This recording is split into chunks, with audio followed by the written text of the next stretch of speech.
Аудіокнига українською повністю «У село за коханням». Авторка Рада Лія. Вступ.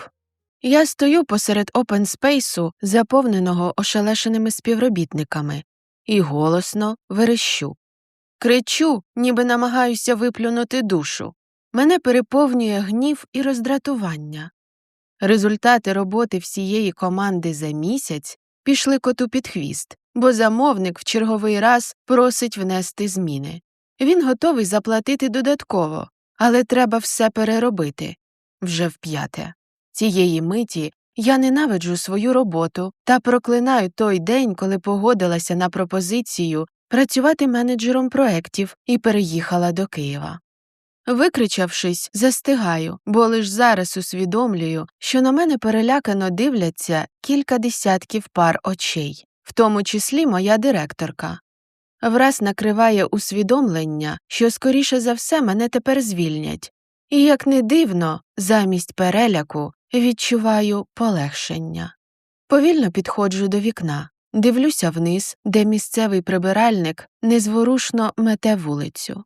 Мене накривають заздрощі. Вже кілька років я бачу навколишній світ лиш михцем, коли біжу на роботу. Так іноді хочеться роззутися і походити босоніж по траві, обійняти дерево. Нікуди не поспішати і просто прогулятися алейкою, насолоджуючись промінчиками сонця. Лідо, ти мене чуєш? Від думок мене відриває голос директорки Лариси, а за сумісництвом доброї приятельки, яка й покликала мене на цю роботу. «До мене в кабінет! Зараз же!» – шепоче мені на вухо і тягне за собою. Я слухняно слідую за нею. Коли двері її кабінету зачиняються, вона всаджує мене на стілець і сідає за стіл навпроти. Дивиться зі співчуттям, я б навіть сказала, з жалістю. «Що з тобою? Ти налякала співробітників, нашу команду. Уявляєш, що буде, якщо це дійде до керівництва?» Вона показує пальцем наверх. «Я хочу звільнитися». На мить директорка замовкає. «Ти не гарячкуй», – каже нарешті. «З клієнтами працювати – це завжди стрес. Візьми кілька днів вихідних, піди з подружками погуляй, випий гарненько, потанцюй і потім повертайся до роботи». «Я хочу звільнитися», – вперто повторюю. Лариса уважно дивиться на мене, потім переводить погляд у вікно, задумується. Раптом усміхається і повертається до мене. «Лідочко, а в мене ідея. Ми оформимо тобі на 2 тижні відпустку і відправимо до бабусі в село». «До якої бабусі?» – дивуюся. «В мене немає ні бабусі, ні села». «Це неважливо», – Лариса безтурботно махає рукою. «Ми відправимо тебе до моєї бабусі, у село під Черкасами». «Навіщо?» «Відпочивати, їсти свіжі, екологічно чисті овочі та фрукти і набиратися сил». «Це нічого не змінить. Я все одно потім звільнюся». «А це ми ще побачимо», – впевнено усміхається Лариса, дістає з ящичка аркуш паперу і ручку і простягає мені. «Пиши заяву на відпустку».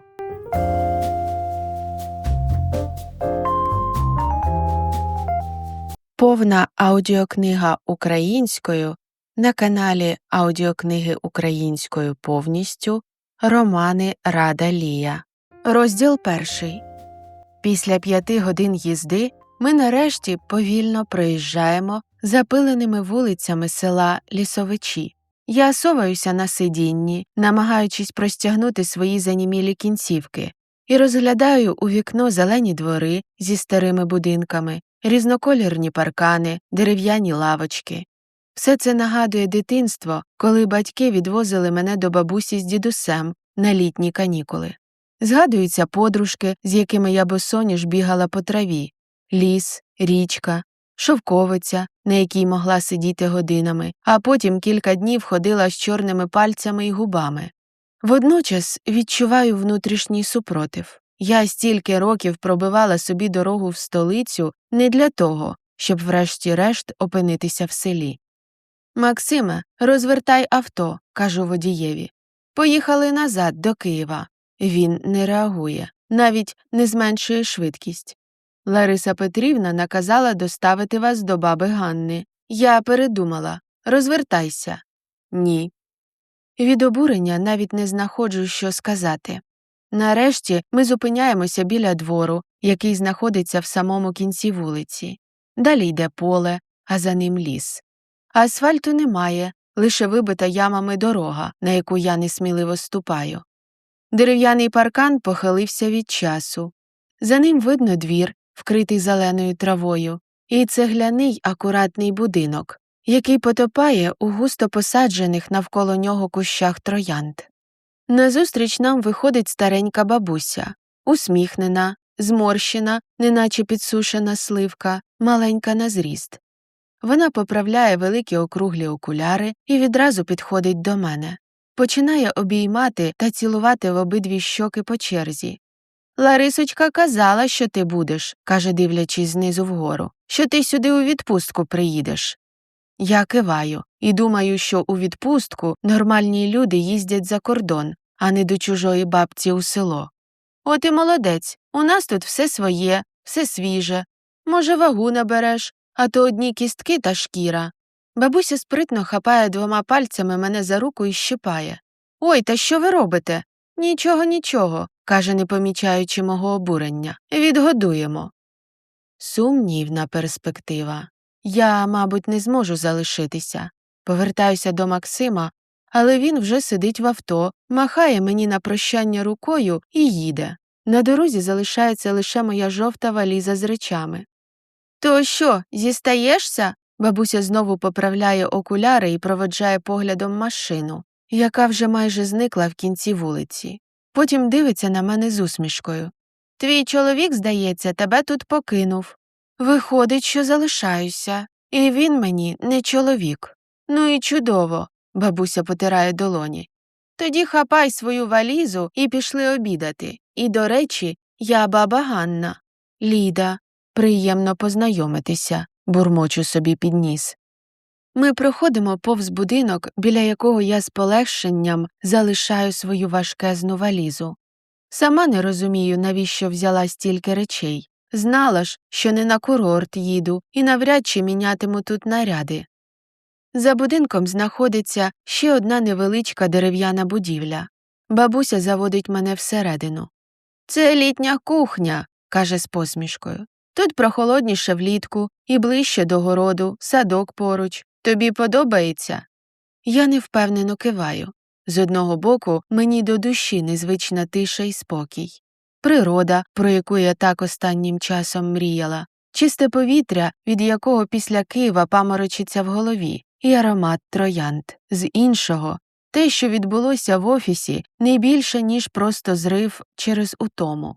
Зараз я виспалася, заспокоїлася і зрозуміла, що нікуди їхати зі свого любого Києва не треба було.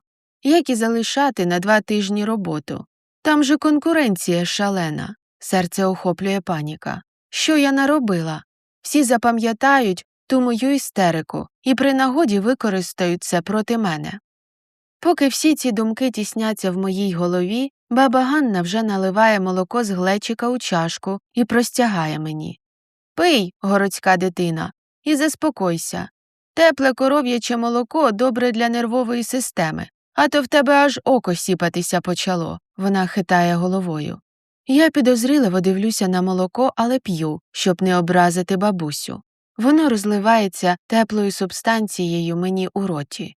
Бабуся тим часом насипає у 2 тарілки червоний борщ і виставляє на стіл тацю з рум'яними пиріжками. «З капустою», – показує на них пальцем. «Їж, дитино».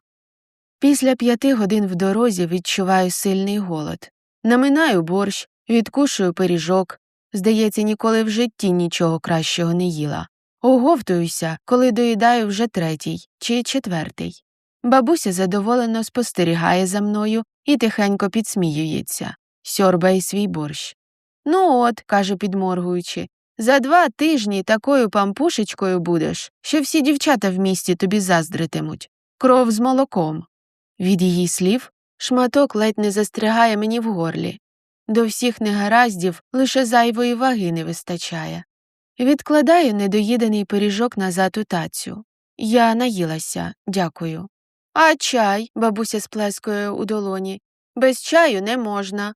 Вона стає до плити і за хвилину ставить переді мною чашку в блакитний горошок. Я такі самі бачила в дитинстві у серванті моєї бабусі, коли та ще була жива. Тим часом баба Ганна дістає тканинний мішечок і кидає в чашку якісь трави. Це листя й гілочки малини.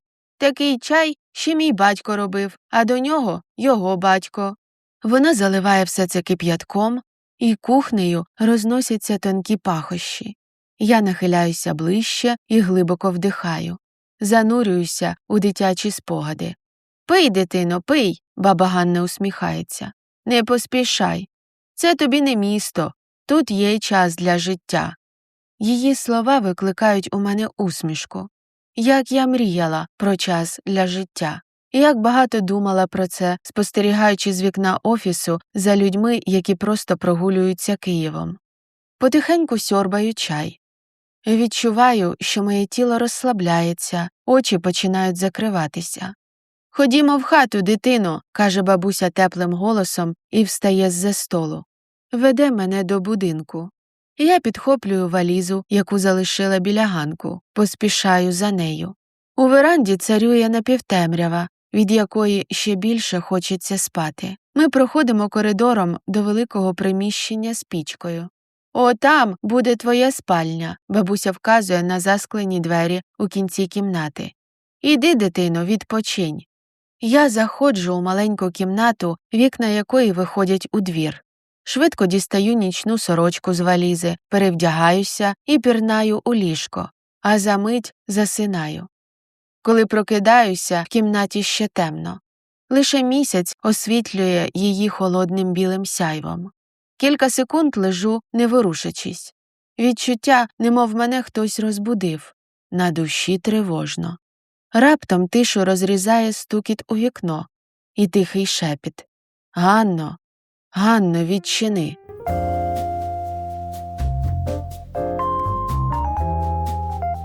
Розділ 2. Від жаху в мене навіть ноги похололи, змокріла спина. Замість встати та увімкнути світло, заклякаю і втискаюся у простирадло. «Ганно!» – знову лунає тихо за вікном чоловічий голос. До ранку так і не наважуюся встати з ліжка.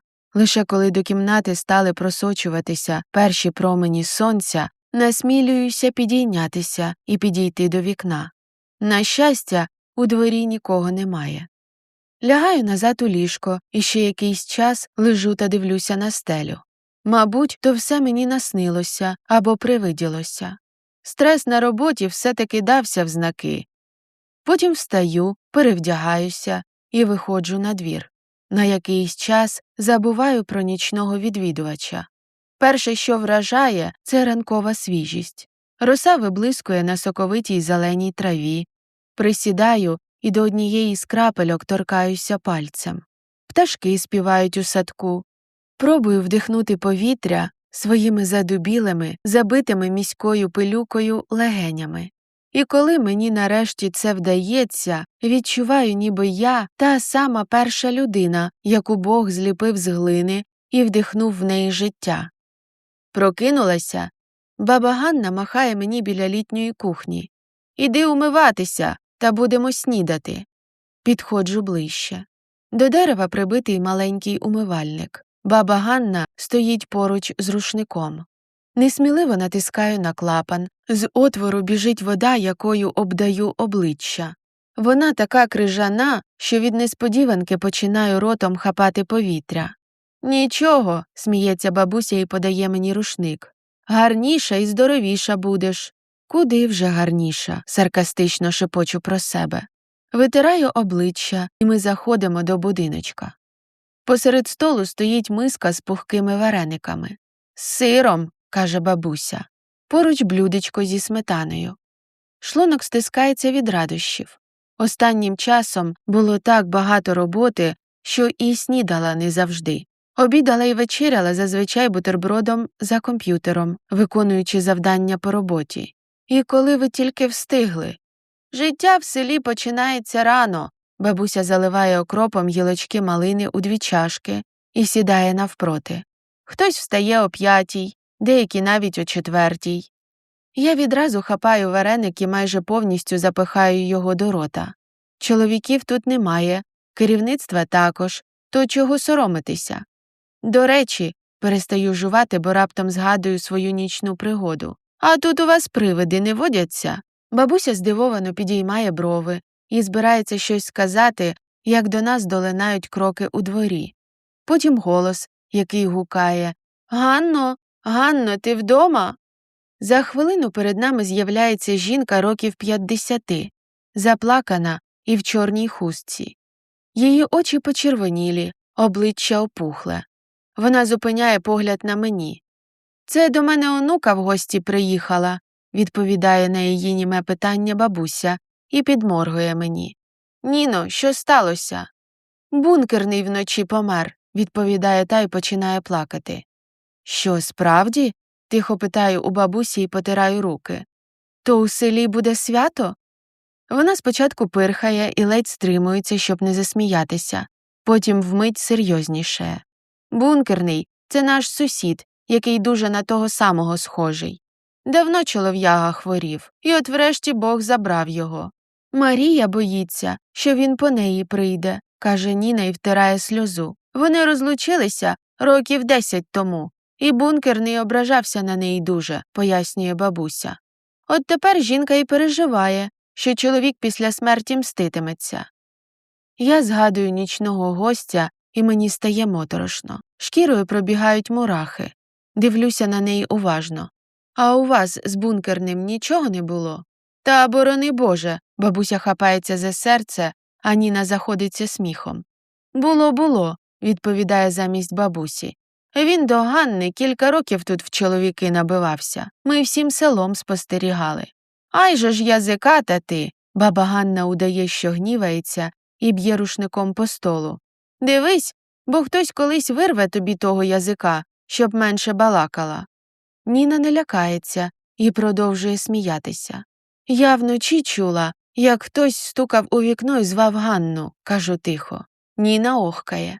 Потім вони обидві одночасно втуплюються у мене поглядом. Вже більше ніхто не сміється.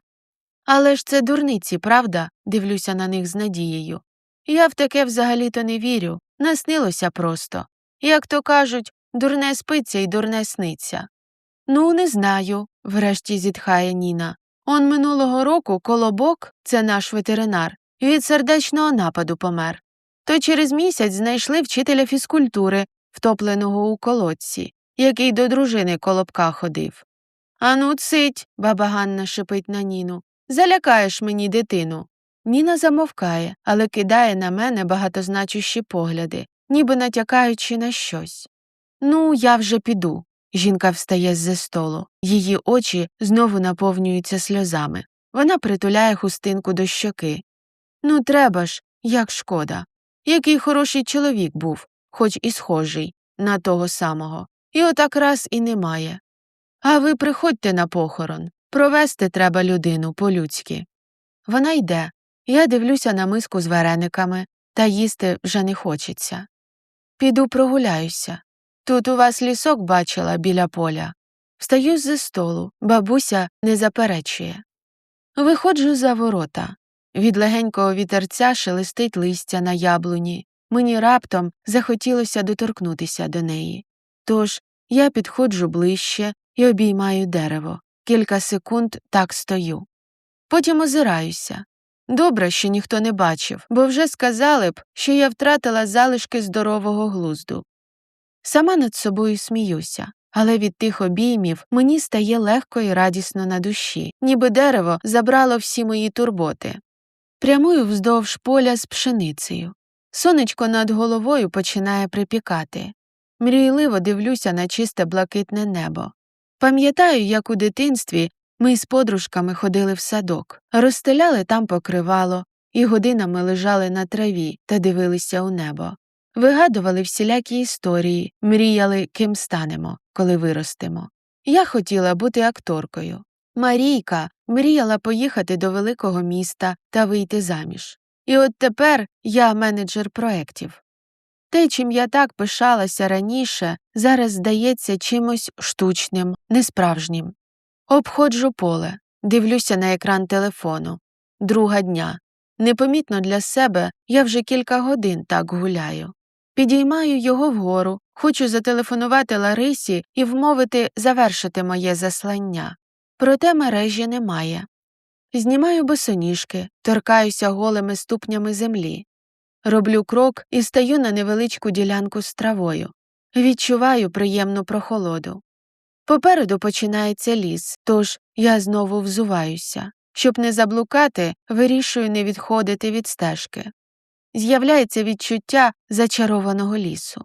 Сонячні промінчики продираються крізь гілки, висвічуючи смарагдові листочки. Десь далеко співають пташки. Ця стежка не має ні кінця, ні краю. Вирішую, що краще повернутися назад, бо, судячи з усього, вже недовго до заходу сонця. Раптом десь недалеко скрипить, похитнувшись дерево. З іншого боку тріснула гілка. А що, як тут водяться дикі звірі? Пришвидшую крок. Коли гілка тріскає ще раз, вже зовсім близько, здається, за сусіднім деревом. Не стримуюся і починаю бігти. Мене накриває дикий страх і паніка. Сама не розумію, від чого тікаю. Адже баба Ганна попередила б, якби тут могла бути небезпека. Однак біжу без перестанку, доки не вибиваюся з сил і не зупиняюся посеред галявини. З іншого боку, біля дерев видніється невелика хатинка. Чомусь від цього стає ще страшніше. Згадується нічна пригода і той стукіт у вікно. А що, як то не привид бункерного, а якийсь грабіжник? Один з багатьох. І їхнє кодло базується отут. А я сама до них завітала. Може, краще повернутися назад? Та враз усвідомлюю, що поки бігла, збилася з дороги і порушила свій намір не відступати від стежки. Тож вибір невеликий – або зайти до хатинки, або повертатися назад в ліс і спробувати знайти стежку. Хвилину розмірковую і роблю крок вперед.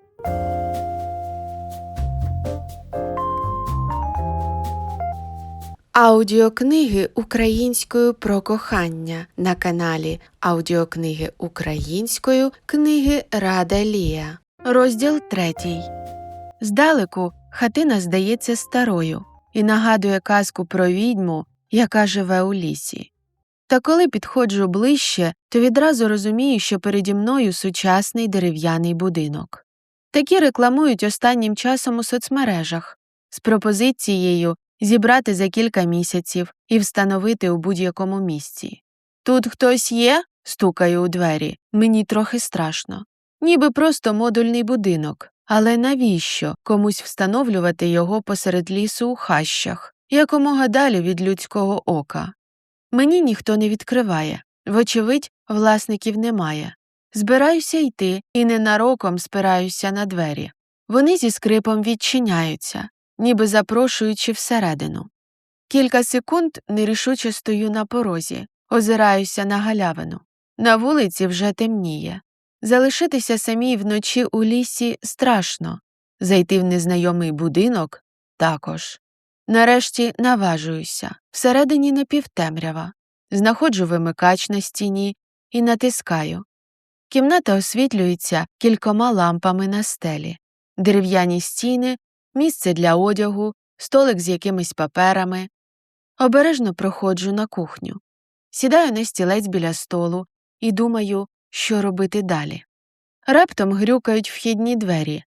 Я вскакую на ноги. Від страху стискаюся. А що, як це якийсь бандит чи вбивця? Або той, хто стукав у вікно? Чим я собі думала, коли заходила в будинок? За хвилину у дверях з'являється чоловік. Високий, кремезний, але цілком нормальний на вигляд. Одягнений в джинси й худі. В руках він тримає відро з лохиною і невдоволено дивиться на мене. Я загубилася у лісі, відразу випереджую його питання. Несподівано розумію, що зараз це я вдерлася до будинку без дозволу і можу виглядати як грабіжник у його очах. На дворі вже темно, тож я зайшла всередину. «Навіщо?» – похмуро питає, не рухаючись. Як це навіщо? Не залишатися ж мені на дворі в лісі. А якщо там дикі звірі? Вони там точно є, спокійно підтверджує і проходить на кухню. Ставить відро з лохиною у кутку на підлогу. Ну от тому і зайшла. Я Ліда, до речі, простягаю йому руку. Він хмуриться і на секунду замислюється, ніби вагаючись, чи безпечно її торкатися. Кирило, нарешті потискає мою руку у відповідь. Я тебе ніколи тут не бачив. Ти хіба місцева? І що ти робила в лісі сама, так далеко від села? Гуляла. Я до баби Ганни в гості приїхала. Але сьогодні Ніна сказала, що бункерний помер, а потім мені захотілося прогулятися наодинці. Чоловік дивиться на мене, наче сумнівається в моїй адекватності. Ну, не той бункерний, на жаль, а наш, сільський. Тобто не наш, а їхній, показую вбік, де, на мою думку, має бути село. Бо я з Києва приїхала. Чи не міг би ти провести мене назад до баби Ганни? Ні, він хитає головою. Зараз ніч на дворі, і, як ти сама сказала, там дикі звірі, тож доведеться почекати до ранку. Тоді можна мені тут лишитися? Ну, врешті, не викинеш він мене вночі на вулицю, думаю про себе. Крадькома оглядаю чоловіка. На вигляд років 30-35, доволі привабливий, коротко стрижене чорне волосся, сірі виразні очі, мужні вилиці, легка щетина.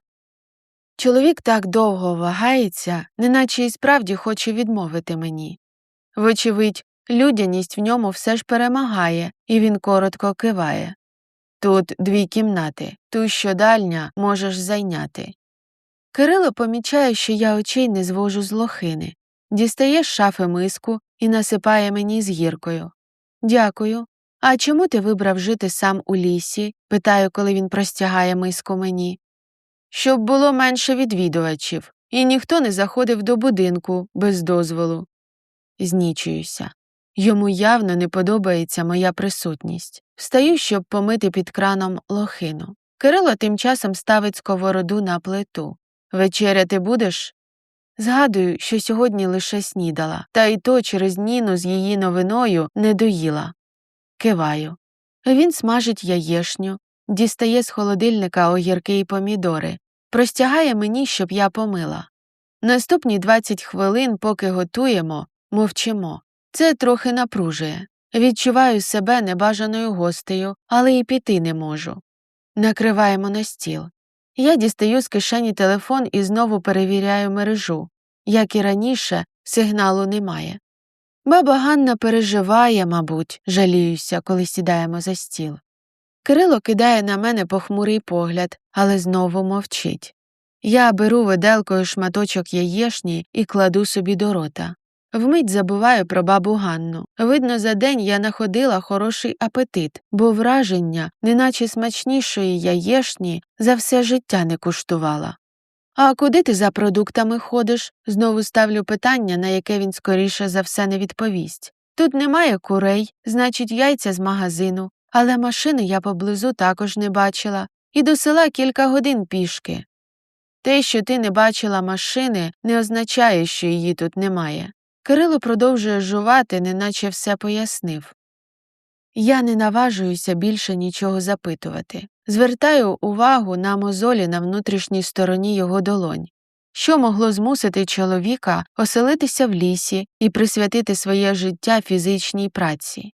Для мене це не дуже зрозуміло, бо я завжди намагалася навпаки переїхати в більше місто, отримати кращу позицію та зарплатню. З іншого боку згадую, як з заздрощами дивилася на прибиральника з вікна офісу в Києві і мріяла про звільнення. Може, і Кирило так вирішив. Не витримав офісної роботи, яка забирає можливість жити та спілкуватися з рідними, і переїхав у село, де поселився у лісі. Коли закінчуємо їсти, стаю мити посуд. Кирило не заперечує, розкладає чисті тарілки по полицях. Потім веде мене до кімнати і дістає з шафи постільну білизну та рушник. «Це тобі. Ванна кімната в кінці коридору. Підйом завтра о 5:00. Я відвезу тебе до села». І він виходить з кімнати. З жахом думаю про 5:00 ранку. Оце так відпочинок. Лариса мені влаштувала. Хоча, може, на те й розраховано, що, посидівши тут тиждень, я просто благатиму повернути мене назад в офіс. І думок про звільнення більше не буде.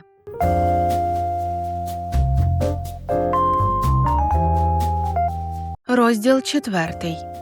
Прокидаюся від звуку будильника. Сідаю у ліжку, продираю очі, намагаюся зрозуміти, де я. За дверима вже ходить Кирило і чимось грюкає. Встаю й обережно виходжу в коридор. «Доброго ранку!» Він вітається, на секунду затримавши погляд на моєму обличчі. «Вода в бойлері вже нагрілася. Можеш йти до ванної кімнати». Кирило прямує на кухню, звідки за хвилину вже лунає шкварчання яєць на сковорідці. Я хапаю рушник і біжу приймати душ. Після будинку баби Ганни, де умивальник, туалет і душ на вулиці, ця ванна кімната здається мені просто неймовірною. Ой, Ларисо, ой, лисиця. Я дійсно починаю сумувати за Києвом. Важко навіть уявити, як витримаю ще майже 1,5 тижня в цьому селі. Після душу розтираю рушником шкіру обличчя й рук. Дивлюся на себе у дзеркало. Змочую руки у воді і намагаюся пригладити неслухняне волосся. Я давно не ходила отак просто, без косметики. В офіс так не можна, там є дрес-код. 2 дні підряд не бажано приходити в одному і тому ж вбранні.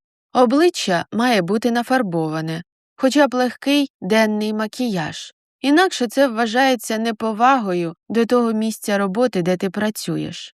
Я так звикла до косметики, що стала забувати, як виглядаю насправді. І зараз мені здається, що так навіть краще. Ніби я молодшою стала, свіжішою. А може, це так сільське повітря впливає. Повертаюся до кімнати, складаю постіль, прибираю всі сліди свого перебування тут. Проходжу на кухню. На столі вже накрито омлет, кава і свіжий пахучий хліб. Смачного, сідаю за стіл, готуюся швидко поїсти і піти, щоб не заважати йому. Хліб сам пік, промовляє Кирило, а омлет поки що з куплених яєць, але я планую зробити тут курятник і завести корову, щоб до кави було своє молоко та вершки. Ти молодець, куштую теплий хліб, який просто тане в роті. Несподівано для мене Кирило усміхається. Ти так любиш займатися домашнім хазяйством? Замість відповіді він дістає з холодильника тарілку з сиром. Спробуй, це я сам робив. Молоко хоч і куплене, але домашнє. Здається, смачнішого сиру ще не куштувала, кажу щиро. Чоловік задоволено потирає руки. Тож і воно, хочу побудувати ще кілька будиночків і зробити тут базу відпочинку. Люди приїздитимуть з міст, де все з хімією, травлене, де повітря заповнене вихлопними газами, та відпочиватимуть у дерев'яному будиночку в лісі біля озера. Я годуватиму їх домашньою їжею, усе свіже, вирощене з любов'ю. Цікава ідея. Дивлюся на нього здивовано, бо раніше думала, що людей він взагалі не любить. А тут прямо збирається їх пригощати. Екотуризм. Він киває. А як вони дізнаватимуться про твою турбазу? І де ти візьмеш достатньо гостей, щоб все це окупити? Він знизує плечима, його обличчя хмурнішає. Поки що це тільки ідея, і будинок є лише цей. Ти – мій перший гість. Ми завершуємо їсти і виходимо на вулицю. Біля ганку на нас вже чекає чорний пікап. Сісти у таку високу машину в мене виходить не з першого разу. Врешті Кирило допомагає, підсаджує мене, і ми їдемо.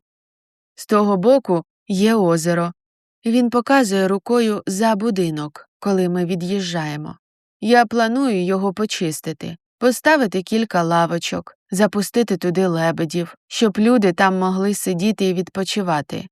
Задумуюся. Згадую, як колись мріяла мати кафе, приходити вранці у своє власне приміщення, займатися улюбленою справою, робити для людей смачну каву зі смаколиками, викликати у них усмішки, робити їхній день трішки кращим. І ні від кого не залежати, врешті-решт. Працювати у великій компанії в Києві також було моєю мрією, але після стількох років я вигоріла.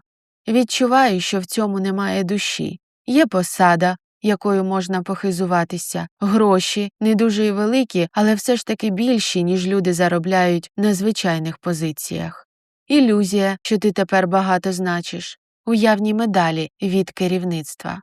Все це працює до якогось моменту, поки не прокидається душа і не показує, що ти реально хочеш і що тобі потрібно. Крадькома зиркаю на Кирила, який незворушно дивиться на дорогу. Він щасливий, що знайшов свою справжню мрію. І хоч в нього немає стратегії реалізації цієї мрії, і дуже можливо, що й з грошима проблеми, даю руку на відсіч, що почувається він значно щасливішим, ніж я останнім часом. Ми під'їжджаємо до двору баби Ганни, і вже здалеку я помічаю групу людей біля її воріт. Зацікавлено розглядаю, як вони щось обговорюють, махаючи руками. Коли Кирило зупиняє машину і я вистрибую з салону, люди завмирають. Баба Ганна кидається до мене. «Дитино, ми вже збиралися йти тебе шукати. Де ти була всю ніч?» Ошелешено дивлюся на її стурбоване обличчя. Здається, я переполошила все село. Я заблукала і лишилася ночувати в будинку Кирила. Показую на нього рукою. В лісі не було покриття, і я не змогла подзвонити Ларисі, щоб вона вас попередила. Баба Ганна секунду мовчить, потім хитає головою, глибоко зітхає і мовчки йде у двір. Люди розходяться. Деякі дивляться на нас з осудженням, інші підсміюються, на щось натякаючи. Відчуваю провину. Помічаю, що Кирило почувається ніяково. «Ну, бувай», – кажу йому на прощання. «Дякую, що не вигнав вночі в ліс». Він йде до машини. «І ще знаєш», – гукаю до нього, «твоя ідея з туристичною базою та екотуризмом чудова. Не відступаю від неї». Якась нова емоція промайнула в його очах. Він мовчки сідає у машину і їде. Я біжу за бабусею у двір, загладжувати свою провину.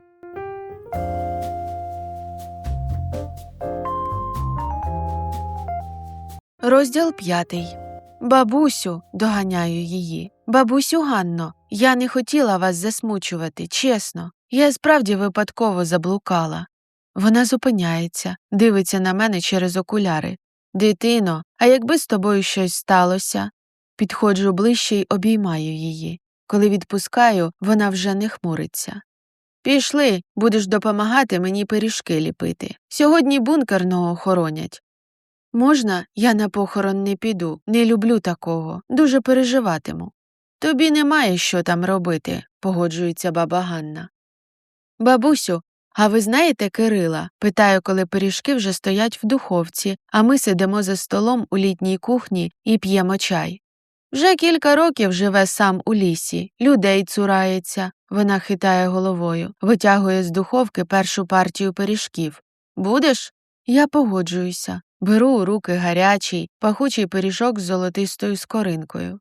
Його мама з села. Він же не захотів тут жити. Поїхав до міста, відкрив бізнес. Сам високий, широкоплечий, красивий, завжди допоможе, з усіма вітається.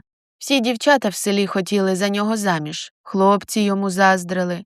А потім він одружився у місті і взагалі перестав приїздити в лісовичі. Ми вже й потроху стали за нього забувати. Аж трапилася біда, бабуся похитала головою. Точніше, 2 біди. Вона замовкла, пережовуючи пиріжок і запиваючи чаєм. Яка біда? Мені не терпиться дізнатися, що сталося. Він займався продажем техніки. Часто їздив за кордон на заводи, перевіряв якість, вивчав нові технології. А дружина його загуляла.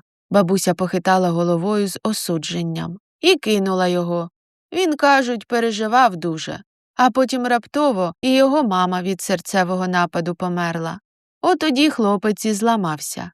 Продав свої бізнеси і повернувся в село. Побудував хатину в лісі і сидить там сам. До нас ні ногою.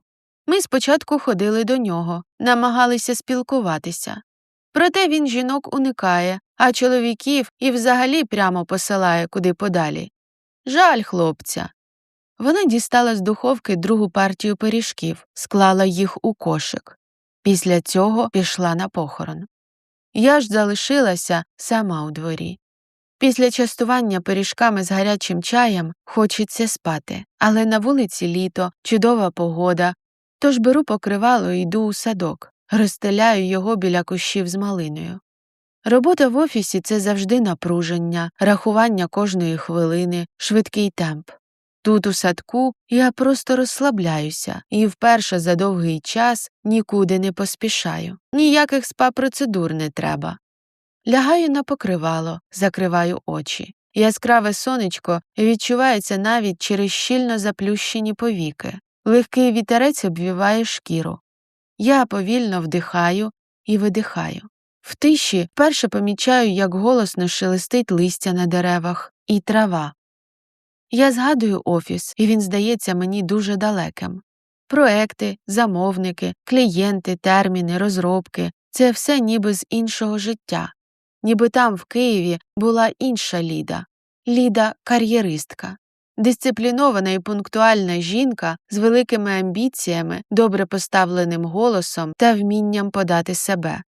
Тут же лежить на траві інша Ліда – мрійлива, маленька, творча. Любителька теплих пиріжків, чаю з малинових гілочок та з мрією в серці відкрити кафе. Ловлю себе на думці, що все життя отак пила б тепле молоко вранці з варениками, збирала малину з кущів. Якби мала своє кафе, наливала б людям каву та пригощала отакими пиріжками, як баба Ганна спекла. Ночувала б в дерев'яному будиночку біля озера, там, де живе Кирило. Від цих думок стає тепло на душі і водночас сумно. Кого я обманюю? В цьому житті не прожити нормально без грошей, які можна заробити тільки в отаких от компаніях, де я працюю, у великих містах. Хату купити – гроші, кафе побудувати – великі гроші. Та й кому воно в селі буде потрібно? Такі мрії небезпечні, бо можна непомітно ризикнути і зламати собі життя. На жаль, треба вибирати – або свобода з мрією при відсутності грошей, або жити за чужими правилами та багато працювати, але бути забезпеченою і мати можливість планувати майбутнє. Коли починає сутеніти, згортаю своє покривало і йду до хати. Бабуся вже повернулася і годує курей у загороді. Двір наповнений ароматом троянд. Я сідаю на лавочку біля хати, дивлюся на дорогу. 100 років так просто не сиділа, щоб нікуди не поспішати і нічого не робити. Раптом за воротами зупиняється пікап, з якого виходить Кирило. Він заходить у двір і прямує до мене. «А де бабуся?» «Там», – показую рукою на курятник. Цієї миті виходить баба Ганна і здивовано дивиться на Кирила. Після розмов про його відлюдькуватість і життя в лісі, поява цього чоловіка виглядає трохи дивною. «Бабусю, можна у вас яйця купити?» «Та що ти, синочку, я тобі так дам», – хитає головою. «Мені на експерименти треба багато, десятків з 10, тому за гроші». «Ай, то недобре з їжею експериментувати. Які то ще експерименти?» Я сміюся. «Та ні», – Кирило знічується. «Я не гратимусь з їжею, не маленький же. Я тренуюся готувати. Хочу кафе своє відкрити, заклад для людей». Він підморгує мені, бабуся все ще супиться. «Ой, синочку, ти подумай двічі, бо в нас люди не дуже по кафе ходять. А я не для наших людей. Я зроблю так, що люди сюди приїздитимуть, ще й наше село піднімуть». «Фантазер», – усміхається бабуся. Кирило забирає яйця, махає нам на прощання і йде до машини. Та за хвилину повертається. «Ти приходь зранку на дегустацію пирогів. Мені потрібна думка сторонньої людини». «Ну, добре», – знизую плечима. «Тоді я заїду за тобою?» «Ні, не треба. У мене відпустка, хочу прогулятися». Він йде, а бабуся підморгує мені і задоволено усміхається.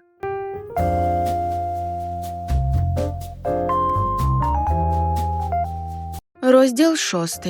Наступного ранку я одягаю легку зелену сукню на бретельках, беру мисочку з малиною, яку нарвала вранці у бабусі в садку, і виходжу з двору. Сонечко яскраво світить на небі, і його промені зливаються з жовтою пшеницею на полі, аж сліпить очі. Згадую, що в Києві останні кілька років бачила сонце лише з вікна офісу. Ну і вранці, коли бігла на роботу. Відчуття розслаблення і внутрішнього щастя таке, неначе поїхала десь на курорт відпочивати. Як і минулого разу, роззуваюся.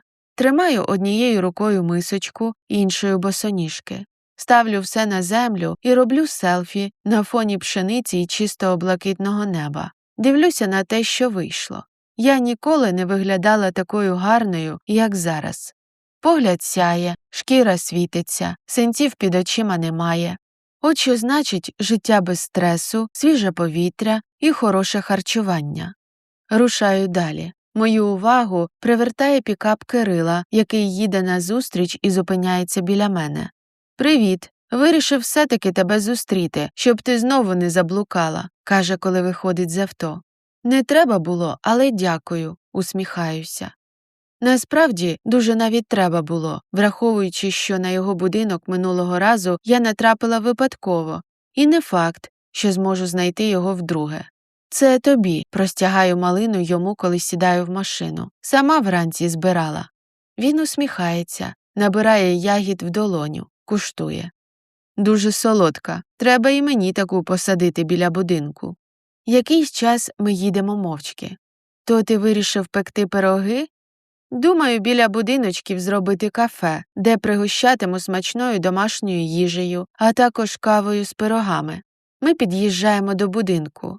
Зараз він вже не здається мені зловісним чи як з казки про лісну відьму.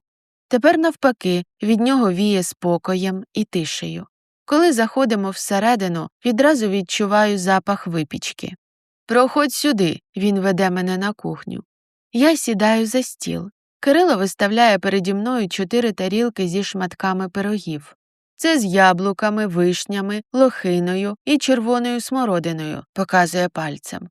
Ставить біля мене чашку з чаєм. По черзі куштую кожен. Відчуваю себе ніяково, бо Кирило не зводить з мене погляду. «Може, ти перестанеш так на мене дивитися, бо вдавлюся», – усміхаюся. «Пробач, просто мені дуже важлива твоя думка». «Ну, що тут скажеш? Вони всі смачні». Кирило недовірливо дивиться на мене. «Найсмачніший з вишнями, але й інші також добрі. Залиш в майбутньому меню всі. Людям потрібен вибір». Повільно доїдаю шматок пирога з вишнею, потайки зиркаю на Кирила. Зараз він набагато привітніший, ніж минулого разу, усміхнений. «Хочеш, я покажу тобі озеро?» Погоджуюся, і ми прямуємо на вулицю. Трохи далі за будинком розташовується закрите деревами озеро. Уявляєш, як туристи зможуть після нічного відпочинку в будиночку пройти зранку до озера, посидіти тут на лавочці, потім випити каву з вишневим пирогом в кафе або просто прогулятися лісом, каже Кирило з захопленням. Дивлюся на його радісне обличчя і по-доброму заздрю. Коли зароджується мрія в душі людини, то вона починає жити по-справжньому, світитися, горіти цією ідеєю. А в мене теж колись була ідея відкрити своє кафе, кажу з усмішкою. Він дивиться на мене, очікуючи продовження. Я вибрала роботу в офісі та стабільність. І ти щаслива? Сміюся, заходжуся істеричним сміхом. Кирило дивиться на мене здивовано. Взагалі-то, кажу нарешті, це закінчилося нервовим зривом і бажанням звільнитися. Ось чому я тут, щоб привести нерви до ладу. В його погляді промайнуло співчуття. «Лідо», – каже тихо, – «ти маєш мріяти, бо життя одне, іншого не буде, його треба жити».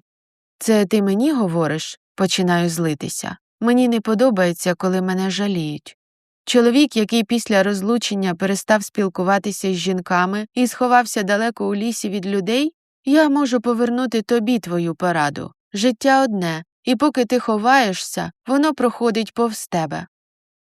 Якийсь час ми стоїмо мовчки. Я жалкую про свої слова, та їх назад не повернеш.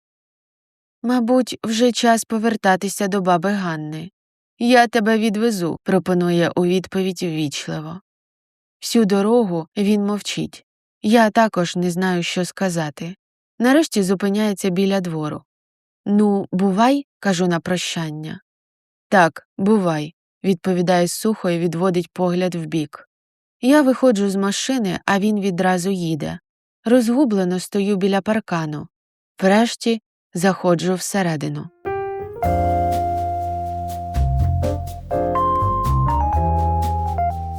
Розділ 7. Упродовж наступних днів я насолоджуюся своїм відпочинком. Подумки вдячна Ларисі, яка відправила мене сюди, хоч на початку й думала інакше. Кожного дня сонечко світить на небі, дерева дають тінь і радують око яскравим зеленим листям. Колись читала, що це дуже добре для зору – дивитися вдалечінь і на щось зелене. Я їм багато ягід. Малини, лохини, смородини тут більш ніж достатньо і безкоштовно, а не за всі гроші світу, як в місті. Сплю також багато, а головне – спокійно. В Києві мені постійно снилися кошмари, а іноді я не могла заснути. Вже мовчу про те, що через стислі терміни по проектах спала роками по 5 годин на добу. Навіть не уявляю, як після такого відпочинку повернуся до роботи. Від думки про це в мене стискається грудна клітина. Здається, замість бажання повернутися, я лише посилила своє рішення звільнитися. Але що тоді робитиму? Куди піду? Чим зароблятиму на життя? «Бабусю, а ви не знаєте, що з Кирилом?» – питаю під кінець другого тижня. Хоча розумію, що скоріше за все вже не побачу його, бо скоро повертатися до Києва. Вона хитає головою. «Здається, він поїхав до міста», – каже з сумом. «Може, передумав відкривати кафе, чи що він там збирався?» – махає рукою. «Молодь, що тут скажеш? Непостійні ви, як перекоти поле. Сьогодні тут, а завтра там». Коли до від'їзду залишається 2 дні, я вирішую знову прогулятися до лісу. На прощання. Хоча, кого я обманюю? Насправді хочу перевірити, чи він дійсно поїхав. Тож беру телефон, хоча в лісі він все одно не ловить мережу, і йду у напрямку хатини. Дорогою намагаюся дихати глибше і уважно розглядаю краєвиди. Нарешті підходжу до тієї самої галявини. Дерев'яний будиночок на місці. Але без Кирила він виглядає порожнім і холодним. «Агов, Кирило!» – гукаю, заглядаючи у вікна. Тягну до себе за ручку двері, вони замкнені. Здається, всередині нікого немає. Пікапа також ніде немає. Ще якийсь час безцільно ходжу навколо. Врешті, розчарована і сумна, повертаюся в село до баби Ганни. «Він поїхав», – кажу їй за вечерею. Бабуся хитає головою. Ставить переді мною тарілку борщу з квасолею і миску з пампушками, які аж блищать від часнику. Може, просто кудись вийшов, до магазину, наприклад. Це вже не має значення, я все одно завтра їду. В мене пропадає апетит. Залишаю недоїдений борщ і йду складати речі. Це моя остання ніч в селі, хотілося б провести її веселіше. В глибині душі плекаю надію, що двері до хати відкриються і на порозі з'явиться Кирило, який запропонує мені прогулянку під місяцем і покаже на прощання якесь дуже гарне місце в селі. Наступного ранку прокидаюся без настрою. Заходжу у літню кухню. Вітаюся і сідаю навпроти баби Ганни. В неї підозріло блищать очі. «Он я тобі з собою пиріжків з вишнею наскладала», показує рукою на кошик у кутку кімнати на стільці. «Може, ще якось приїзди, дитино? Онучка не провідує мене, а ти от приїхала і трохи розважила стару бабу». Я встаю з-за столу, підходжу до неї й обіймаю. «Бабусю, ви мені наче рідна», кажу, витираючи сльози, які зрадницьки виступили на очах. Цієї миті мій телефон вібрує. Це Лариса сповіщає в повідомленні, що водій буде о 12:00. Тож я поспішаю востаннє погуляти в садку, поїсти малину, подихати свіжим повітрям. Потім йду до хати за валізою, ставлю її біля будинку. Ми знову обіймаємося з бабусею. Я чую, як до воріт під'їздить машина. Цілую у щоку бабу Ганну на прощання, повертаю голову і завмираю. Це не водій Лариси, а Кирило на своєму пікапі. Усміхнений, він заходить у двір і прямує до нас. «А чого ви такі сумні й плачете?» – питає здивовано, приглядаючись до мене. «Бо через півгодини я їду звідси, назавжди. Мене не було усього тиждень, я домовлявся за будівництво, а ти уже й втекти від мене вирішила», – каже здивовано. «А хіба в мене є вибір?» «Є», – впевнено відповідає. «Залишайся тут зі мною, разом займатимемося екотуризмом. Відкриємо турбазу і кафе, про яке ти мріяла». Ця пропозиція виглядає надто нереальною та казковою.